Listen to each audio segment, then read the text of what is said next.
As I stepped into the grand lobby of Starhotels Metropole Rome, I couldn't help but feel a sense of excitement and anticipation. Little did I know, this 4-star hotel would soon become a nightmare that would haunt me for the rest of my trip. I was checked in early, which was nice, I guess, but as I made my way to my room, I noticed something was off.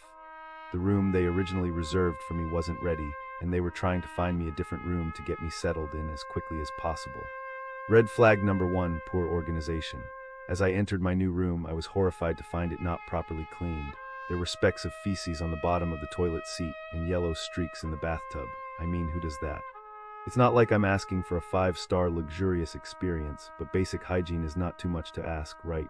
The shower drain was clogged, the soap dispenser was broken, and the bath amenities didn't even include conditioner. It was like they didn't care about my comfort at all, but I tried to make the best of it. I ran out of body wash by the next evening, and it was obvious that housekeeping didn't bother to check if things were fully refilled. I mean, there were only 2 of us in the room, not physically possible for us to use that much. It's not rocket science, people. As I went to the front desk to complain, I was met with a staff that was, quite frankly, rude, arrogant, and unprofessional. They told me that the room they originally had reserved for us wasn't ready yet, so they were trying to find us a different room. Yeah, no kidding. The check-in process was unorganized, and I had to wait for the room to be ready. And to make matters worse, the bar was not even functioning, so I couldn't even get a refreshment while I waited. But wait, it gets better.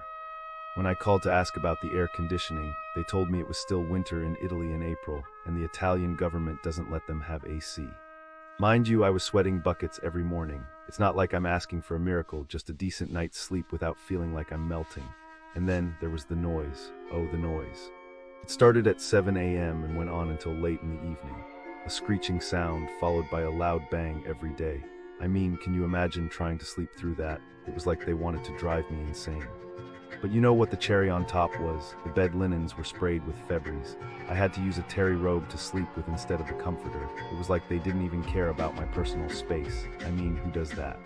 As I looked around, I noticed that the hotel was not even ventilated properly. The management had decided to turn off the ventilation system, and when I called to complain, they just shrugged it off. It was like they didn't care about my health and well-being, and don't even get me started on the breakfast. The people serving didn't even refill the fruit when it was empty. It was like they were trying to save a buck or two by not providing decent service.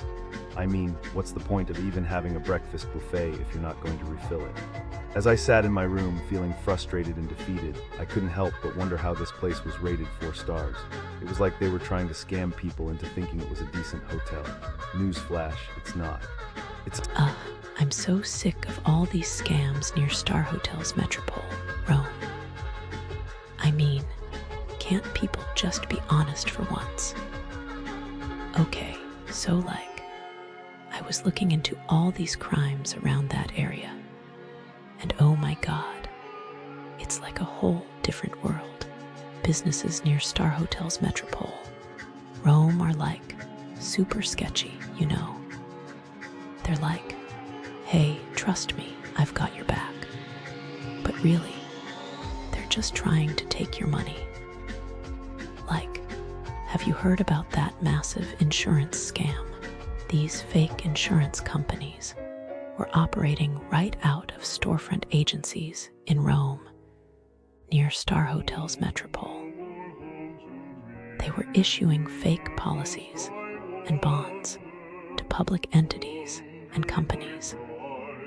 And it was like a whole sophisticated network of storefronts used to deceive institutions and customers. Can you believe it? They stole over 8 million euros. I mean, I'm guessing the people who got scammed were probably so stressed and worried, you know.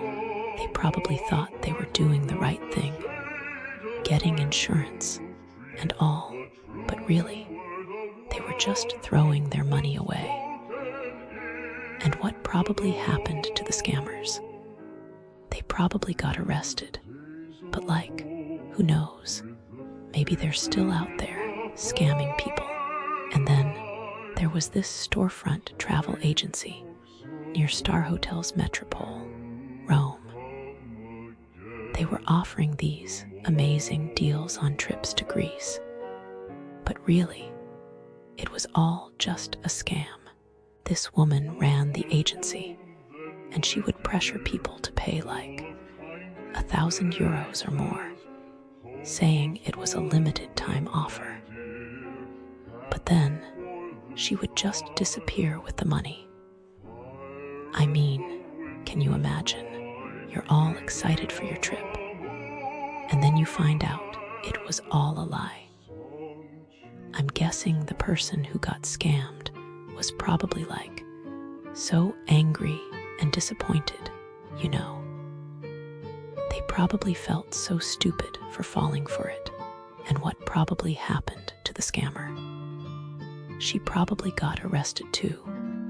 But it's not like it's going to stop her from doing it again. And don't even get me started on the Municipal Waste Company, AMA. They were selling land for a new incinerator.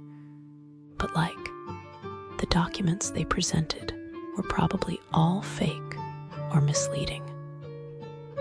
I mean, it's just so messed up. They're playing with people's lives and money, and they don't even care. I'm guessing the people who got affected by this were probably so frustrated and upset, you know. They probably felt like they were being lied to, and that their trust was being betrayed. And what probably happened to the people who did this? They probably got in trouble. But it's not like it's going to change anything. Comprehensive analysis of businesses near Starhotels Metropole Rome. The businesses near Starhotels Metropole Rome are not what you would call *pleasant.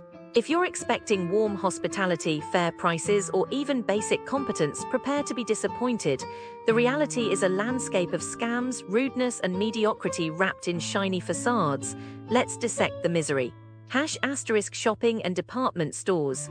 The art of getting ripped off ** shopping near Starhotels Metropole is less about luxury and more about survival. Stores like Rinascente Milano *, a supposed high-end department store, operate like a chaotic bazaar run by people who despise their jobs, and by extension you. Customers report being sold *used shoes ** disguised as new, ignored for weeks when demanding refunds, and enduring outright ** racism * from staff. One woman was told Russian passport end of story when trying to claim tax-free shopping. Another found the wrong product packed in her bag, and after waiting 3 weeks for a response, was told to fly back to Italy to fix the mistake. Then there's the furniture department, where sitting in a chair is apparently a crime. A man was scolded for daring to test a rocking chair before buying it. The staff, unfriendly at best, openly hostile at worst. If this is Milan's finest retail experience, one shudders to imagine the worst. Dining, expensive disappointment and food poisoning. Roulette * Indian restaurant Gandhi 2 * should be renamed * Gandhi regrets this *. The reviews read like a public health warning. Guests report ** stale food ** paneer kadhai that smelled like it had been left out for days, kol masala with the same rancid aroma. When confronted, the owner admitted the food was off but offered no apology, just excuses. Others suffered * food poisoning * vomiting and diarrhea after eating here. Portions, tiny, prices astronomical. One couple paid €26 for 2 dishes and left hungry, like paying for a feast and receiving a child's lunchbox. The kitchen drowns everything in oil, whether it's soggy papads or bland biryani, as if the chef's only spice is regret. And if you dare complain, expect a shrug and a sarcastic, "Oh, is it?" Cafes, rudeness with a side of overpriced coffee * Faro Caff specialty is a masterclass in how to ruin coffee. Patrons are treated like intruders. Tourists in particular are singled out. One woman was forced to put away her iPad and camera while locals used theirs freely. Another waited * 45 minutes * for a coffee that was, at best, * fine *. The staff, slow, indifferent, and occasionally openly hostile *. A €9 filter coffee arrives with a side of contempt, and pastries taste suspiciously like they were baked last week. The only thing more inflated than the prices is the staff's ego, #nightlife. A lesson in suffering *Qube disco is where fun goes to die. Imagine paying €10 for a beer in a place that smells like an ashtray, with toilets so filthy you'd rather hold it all night. Coat storage, a €5 per item scam. The club is overcrowded, poorly ventilated, and staffed by security guards who treat you like a criminal for existing. Worse, women pay less than men an outdated gimmick that attracts the wrong crowd. The result, a dance floor full of drunk predators and zero personal space. If you enjoy being elbowed by strangers while breathing secondhand smoke, this is your paradise. Bars, overpriced and underwelcoming Jerry Thomas speakeasy could be charming, if not for the fact that they charge €5 just to see the menu then rush you out within an hour. Cocktails are decent, but for €15 a pop they should come with a golden straw. Instead, expect spilled drinks, rude waiters, and a manager who blames *U when things go wrong. One group was told their table was reserved mid-drink and forced to move. No apologies, just cold entitlement. The membership fee, a scam, the